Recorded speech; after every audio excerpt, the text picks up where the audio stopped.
نبی نے بتایا تھا کہ جو اذان اور اقامت، جو ہی اذان ہوتی ہے اور نماز کھڑی ہونے کے دوران یہ 10-15 منٹ کا وقفہ ہوتا، آپ نے فرمایا تھا جس کا مفہوم یہ کہ جو اس کے دوران یہ دعا پڑھ لے گا، اللہم انی اسألک العفو والعافیہ فی الدنیا والآخرہ، جو 3 دفعہ اس دعا کو پڑھ لے گا اذان اور اقامت کے درمیان، اس کو 4 اللہ انعام دیں گے۔ پہلا انعام اس کو یہ ملے گا کہ اللہ تبارک و تعالیٰ اسے ایسی بیماری نہیں لگنے دے گا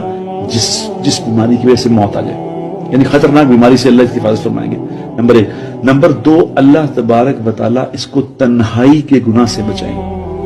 کیونکہ گناہ سارے کرتے ہیں آدمی تنہائی میں ہے، اللہ تنہائی میں اس کی حفاظت فرمائیں گے۔ اور نمبر 3، اللہ دنیا کے ظالم لوگوں سے اس کا واسطہ ہی نہیں پڑے گا، ظالموں کو اس سے دور ہی رکھیں گے۔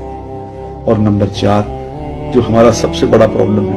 وہ اللہ تبارک و تعالیٰ اس کو بغیر محنت کے آسان روزی عطا فرمائے۔